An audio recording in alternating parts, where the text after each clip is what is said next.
तीर्थंक जिनेन्द्र पीयूष देशना जिनेन्द्रवाड़ी मनुष्यों जगत कल्याणी ये सर्वज्ञ शासन नमोस्तु शासन जयवंतो वितराग श्रवण संस्कृति भगवत अरहत परमेश्वर तीर्थंकर दिनेश्वर देव ने जगती के प्राणी मात को सत्यार्थ तत्वोपदेश दिया है। जहां सापेक्ष कथन है वह सम्यक है, जहां निरपेक्ष कथन है वो मिथ्या है। वस्तु व्यवहार लोक में सुने से ही चलता है, कुने से नहीं चलता। जो सुने को लेके चलता है उसके मस्तिष्क में सुनीति का जन्म होता है। सुने को छोड़ करके जीता है उसकी बुद्धि में कुनीति का जन्म होता है। लोक में अशांति कहीं भी नहीं है, लोक में शांति कहीं भी नहीं है। ज्ञानियों, लोक में अशांति कहीं भी नहीं है, लोक में शांति कहीं भी नहीं है। यही सत्य है। अशांति भी कहीं नहीं है और शांति भी कहीं नहीं है, यही सत्य है। जिनका दुर्भाग्य है उनके लिए अशांति है, जिनका सौभाग्य है उनके लिए शांति है। एक ही भूतल पर, एक ही स्थान पर एक पौधा कांटे दे रहा है और एक पौधा सुगंधित पुष्प दे रहा है। पृथ्वी में क्या है? एक पुष्प से पुष्पित हो रहा है वृक्ष और एक कांटों से लदा हुआ है। पृथ्वी क्या दे रही है?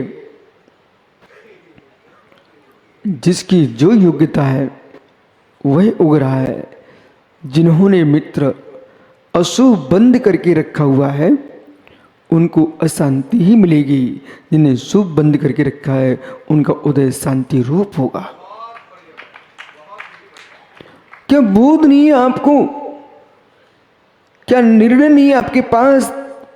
क्या विवेक नहीं है आपके पास? आपको ज्ञान होना चाहिए है। कमट पारसनाथ का ही भाई था, कमट पारसनाथ का ही भाई था, लेकिन इतना अंतर क्यों आया? इसलिए माता पिता का एक होना ये महत्वपूर्ण नहीं है। माता पिता का एक होना महत्वपूर्ण नहीं है, पुण्य एक सा होना महत्वपूर्ण है। जो खेत में सूरमुखी फूल खिले हुए हैं, चमक रहा, पूरा पीला खेत दिख रहा है, तो जैन भैया खेत में पुष्प देख करके क्या अजित पंडित जी को, कमलांकुर को इतना ज्ञान नहीं है ये फूल क्यों आ गए सूरमुखी? राजेंद्र भैया टीकमगढ़, ये सूरमुखी फूल क्यों आ गए?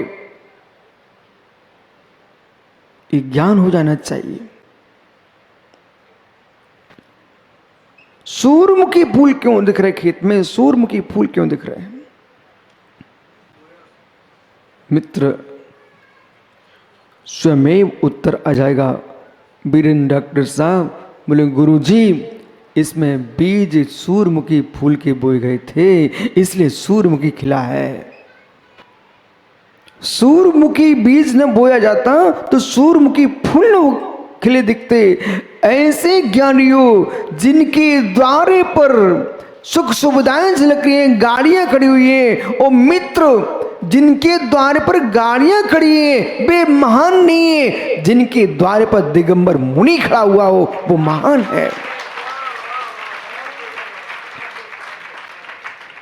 वे लोग अभागे पुण्य को नष्ट करने वाले हैं, वे लोग पुण्य को नष्ट करने वाले हैं, जिनके द्वार पर गाड़ियों की गाड़ियां तो खड़ी हैं, पर गाड़ी के अंदर शराब की बाटलें रखी हुई हैं। वे जीव पुण्य आत्मा है, जिनके द्वार पर मेरे मित्र कलश रखे हुए हैं, चौक पुरा हुआ है, और जिनके द्वार पर पड़गान करके बीतरागी मुनिराज पधारे हैं। वो पुण्यान बंदे पुण्य का बंद करने वाला जीव है, पुण्यान बंदे पुण्य का बंद करने वाला जीव है। कार्यलिंग ही कारणम, कार्यलिंग ही कारणम, कार्य लिंग ही कारणम। कार्यलिंग है कारण का, याद कर लीजिए, कार्यलिंग ही कारणम, कार्य लिंग ही कारणम। बोलिए, कार्यलिंग ही कारणम। बहुत बढ़िया। कार्य को देख करके, कार्य को देख करके, लिंग है, चिन्ह है, लांछन है, कार्य को देख करके कारण का बोध हो जाता है। मित्र, जिस व्यक्ति के द्वारे पर वीतरागी श्रमण आने की तैयारी चल रही हो, उसके द्वारे पर चौक भरा हुआ है, मंगल कलश रखे हुए हैं, पड़घान की सामग्री रखी है, लोग देख लेंगे कोई महात्मा पधारने वाले हैं। और जिसके द्वारे पर एक आधा कंडा जल रहा है, जिसके द्वारे पर आधा कंडा जल रहा है, मतलब क्या हुआ? ओ हो, जिसके द्वारे पर कंडा जल रहा है मतलब अर्थी उठने वाली है। ओ हो, न दिगंबर मुनि देखा, न अर्थी को देखा, कलश देख करके मुनिराज का बोध हो गया, और कंडा देख करके मृतक का बोध हो गया। ऐसे पंडित साहब, जिनके मुख में जिनवाणी निकल रही हो, तुम जान लेना ये भविष्य का भगवान केवल ही बनने वाला है। और जिनके मुख से गाली निकल रही है, जिनवाणी का विरोध निकल रहा है, समझ लेना इस जीव की दुर्गति होने वाली है। एक बे है आजत भैया कमलांकुर, जो पूरे देश में जिनागम को अलमारियों के साथ भेज रहे हैं, इनका ग्रुप। एक बे लोग हैं मित्र, जिनवाणी को अलमारियों के साथ मंदिर मंदिर भेज रहे हैं। एक बे लोग हैं कि मंदिर की अलमारियों से जिनवाणी निकाल के बाहर फेंक रहे हैं। ओह, इन दोनों का काम करना आवश्यक है। इसके लिए तुम दुखी मत हो, ये करना बहुत जरूरी है। क्यों? जिसने जो बंद किया होगा वो वही काम कर पाएगा। पंडित जी, विश्वास रखना, आपका मन कह रहा है मुझे चौका लगा के पड़घान करना है। देखो, दोषी जी ने पूरे परिवार के साथ कल पड़घान करके एक रायपुर में नया इतिहास रखा। डॉक्टर जिनेंद्र जी, इनके चारों पांचों बेटे, पूरा परिवार आहार देने के बाद मेरे पास आया। मालूम क्या बोलते? बोले, महाराज जी मुझे ऐसा आशीर्वाद दो, मैं परंपराओं से सुन्न होकर के मैं जैनत्व की प्रभाव न करूं।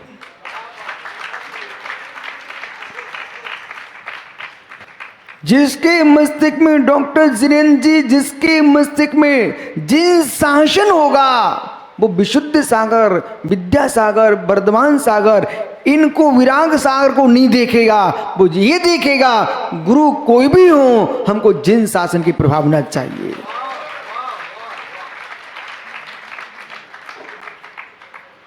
जिन शासन चाहिए। मित्र, सम्यक दृष्टि क्या सोचेगा?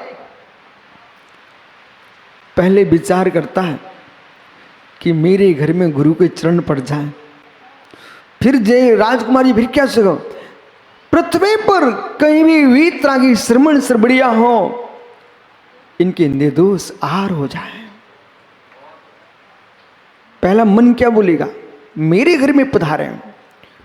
लेकिन बड़ा संसार में सारे लोगों को निमंत्रण पर आते हैं, एक माँ जैन मुनि ऐसे हैं बिना निमंत्रण के ही आते हैं।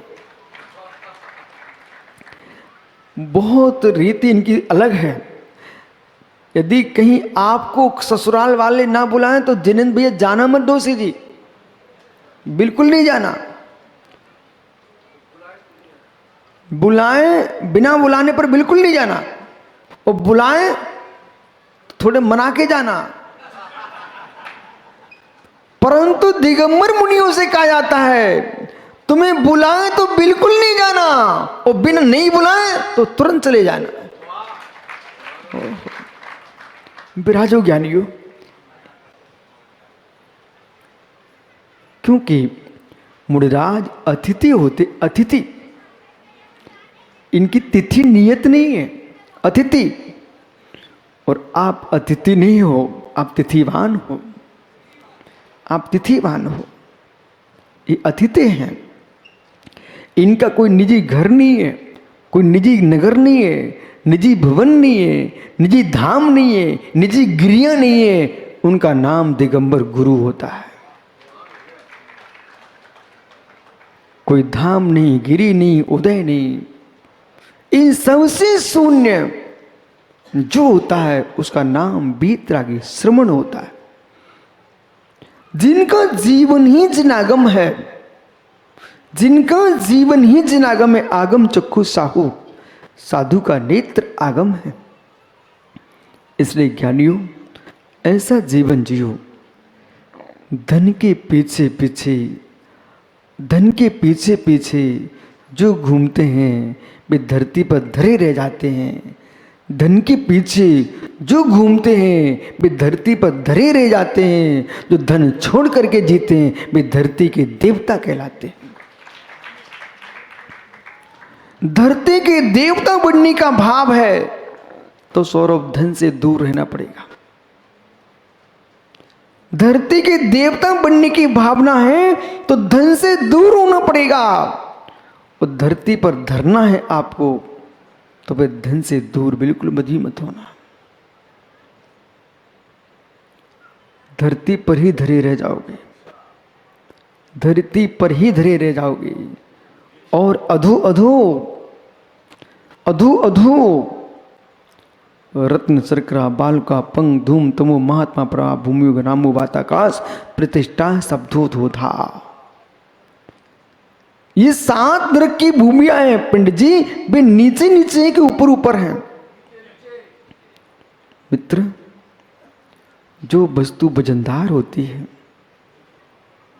वो नीचे की ओर आती है, ये किसको पता नहीं है।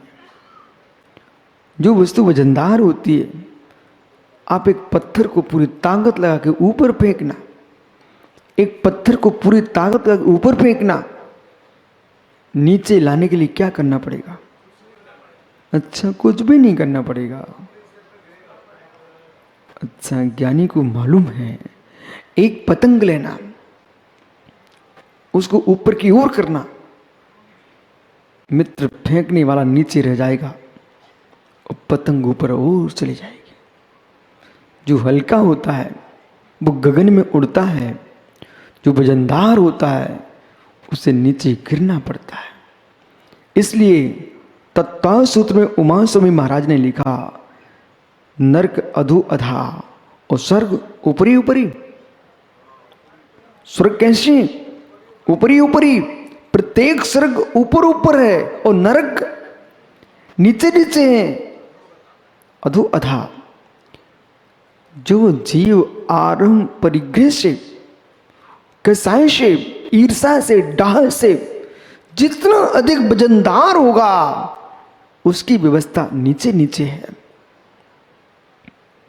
जो जीव ईर्षा से, डाह से, कर्म के बोध को न समझ करके जो पुरुष नई विद्या से शून्य है, मिथ्या से भरा हुआ है, कुतत्व से पोषित चित्त जिसका है, ऐसा जीव का गमन अधो अधा है।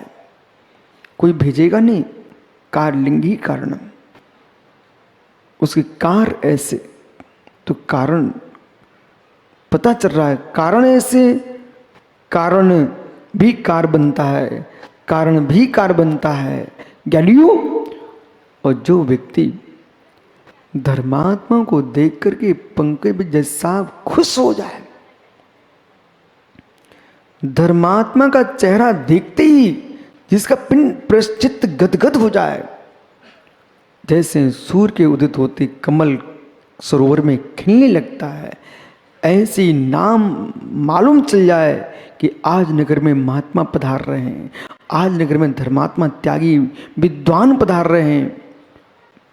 यानी पंकज भैया, सेठ का एक घर होता है, सेठ का एक घर हो सकता है, दो घर हो सकते हैं, कितनी बड़ा धनपति सम्राट भी क्यों ना हो, पूरा नगर राजा का घर नहीं होता।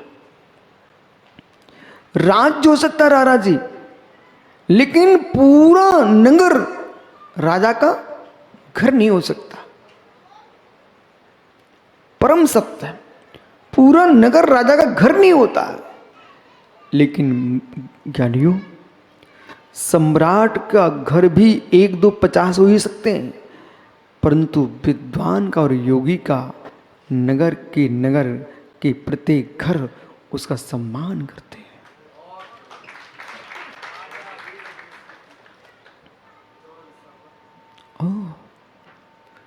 विद्वान का घर घर घर होता है, हर व्यक्ति सम्मान के साथ बुलाता, आओ पंडित जी।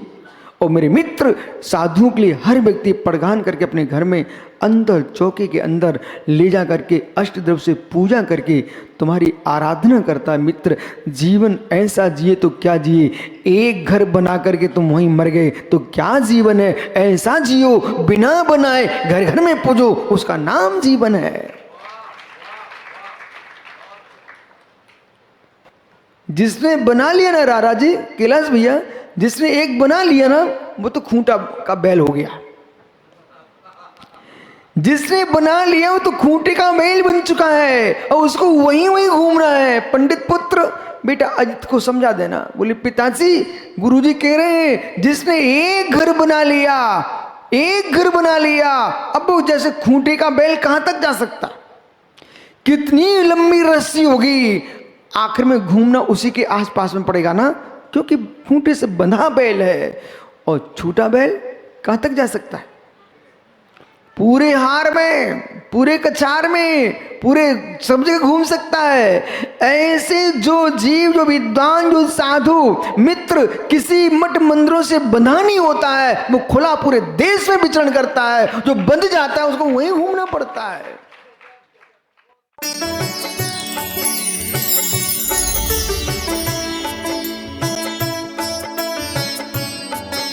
सुनो विद्यासागर की रचना।